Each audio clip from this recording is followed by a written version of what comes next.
Assalamualaikum warahmatullahi wabarakatuh. Anak-anak sekalian, kita kembali berjumpa dalam pembelajaran PPKN secara daring bab keempat, yaitu keberagaman masyarakat Indonesia dalam Bingkai Bhinneka Tunggal Ika. Pada pertemuan minggu yang lalu kita sudah membahas mengenai permasalahan keberagaman dalam masyarakat Indonesia.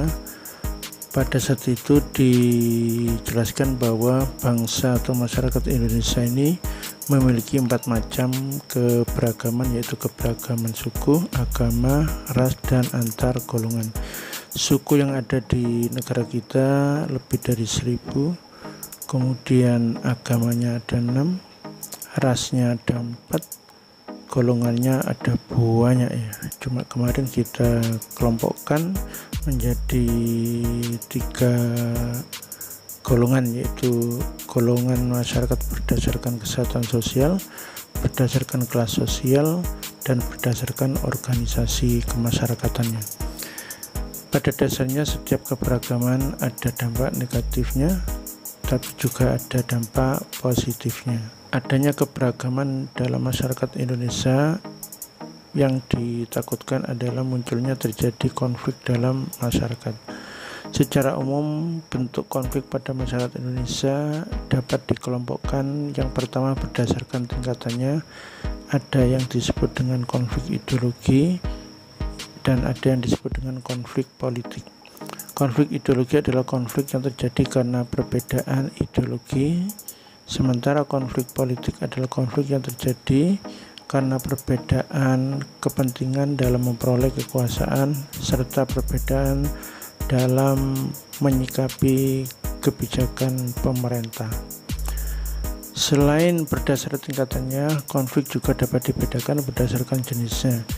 Yang pertama ada konflik antar suku, yang kedua konflik antar agama, yang ketiga konflik antar ras, dan yang keempat konflik antar golongan. Berdasarkan penelitian dari berbagai pihak bahwa faktor penyebab konflik dalam masyarakat di Indonesia antara lain ada 4. Yang pertama adalah menguatnya etnosentrisme. Etnosentrisme adalah sikap yang memandang rendah suku yang lain.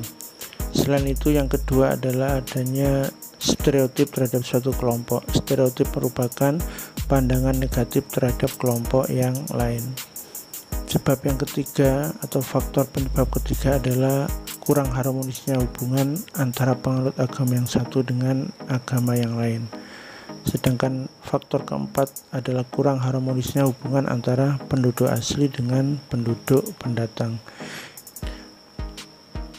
Anak-anak, hari ini kita akan berbicara mengenai upaya pencegahan konflik yang bersifat SARA. Anak-anak, setiap konflik yang terjadi baik antar suku, agama, ras maupun golongan ada akibat baik positif maupun negatif.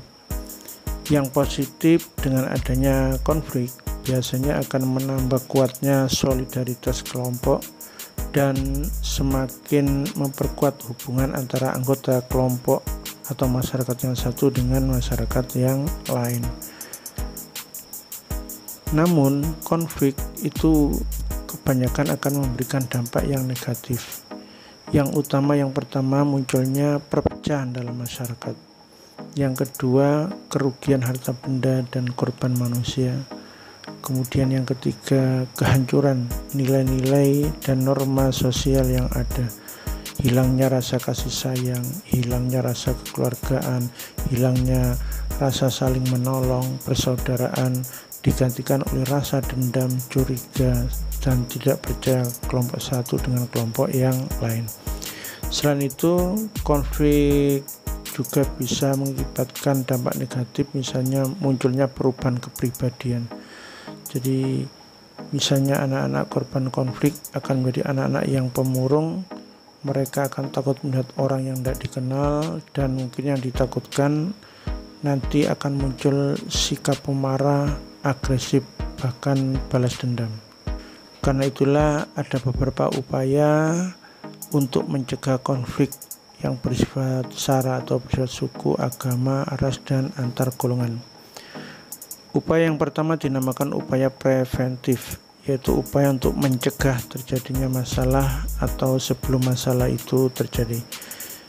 Ini dilakukan misalnya dengan cara mengembangkan sikap toleransi, saling menghormati, saling menghargai satu sama lain. Kemudian bisa dilakukan dengan cara kerjasama antara kelompok satu dengan kelompok lain, dan juga bisa dilakukan dengan cara latihan bersama, melakukan kegiatan bersama antara kelompok satu dengan kelompok yang lain. Selain upaya preventif, ada upaya represif. Upaya represif ini merupakan upaya untuk mengatasi masalah pada saat atau setelah terjadi masalah. Contoh yang bisa dilakukan adalah yang pertama, misalnya melakukan penangkapan terhadap oknum yang terlibat dalam konflik. Kemudian contoh yang lain misalnya pembubaran paksa setiap kegiatan yang mengarah pada konflik dan sebagainya. Upaya yang terakhir untuk pencegahan konflik yang bersifat sara adalah upaya kuratif.